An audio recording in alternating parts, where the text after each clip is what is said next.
will be awesome, but no, birds. I don't do stories about birds. I don't like birds because birds are very weak and beaky and what? No, stop it! You with the face, stop it! I won't have it! Yeah. All right. How about we do one story with a bird?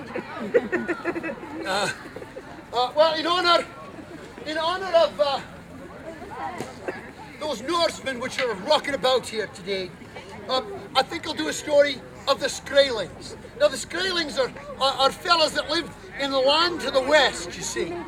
And they have stories about the creation of the world. And one of their stories is the story of how Grandmother Spider brought light into the world.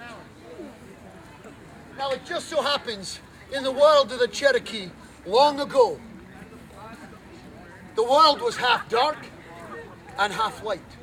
And in the dark parts of the world, all the creatures stumbled about in darkness, bumping into things, whacking into each other, and it was extremely annoying.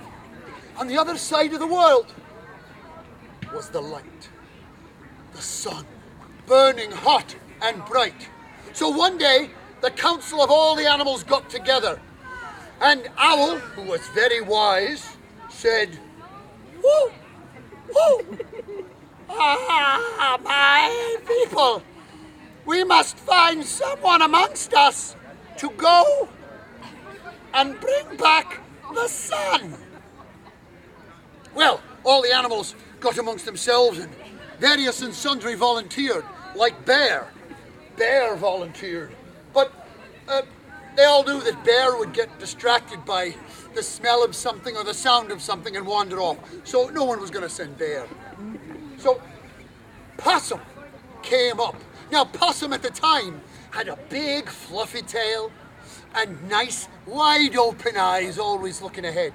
So Possum went scurrying off from the world of dark into the world of light. And Possum ran toward the sun and quickly snatched off a tiny piece and grabbed it with his big furry tail and started to run back. Unfortunately, the sun was very hot and it burned the fur off Possum's tail. Oh, did that hurt! And Possum's eyes were all squinty and squinty from the sun. It didn't work. So they all got together and said, "Who can we send next?" "We'll send Raccoon, because Raccoon has little hands and is very fast." And Raccoon went running across into the sun, grabbed for a piece of it, but got too close and all the fur around his eyes got burned and he ran back, very, very upset. I said, "Okay, this running bit is not working, let's get something better." So, Eagle went flying, this is where the bird comes in. Eagle went flying across and snatched up a piece of the sun with great taloned hand and flew back. On the way, it got so hot, it went, whoa, and threw it up and caught it on its head and kept flying. Unfortunately, when you take a hot thing and you fly through the wind, it gets hotter. Well, poof! All the feathers on the top of Eagle's head get burnt off by the sun. It shook its head and came back, extremely upset. At last they said, "Will no other animal volunteer to get the sun?" At which point, scurrying out of the darkness, came Grandmother Spider.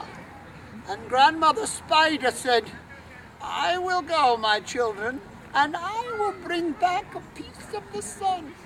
And there she went, scurrying off into the light. As she got near the sun, she wove a wee little web and took a piece of the sun and held it in that piece of web and came scurrying back and threw it into the sky. And there, to this day, is the brightness that brings light to us all. And this, my friends, is the way, the reason why, to this day, the possum squints and has no fur in its tail. The raccoon has black smudges around its eyes. The eagle is bald. And the spider's web forms the shape of the sun, so that everyone knows the spider brought light to the world. And that's as true as I stand here before you, so help me God.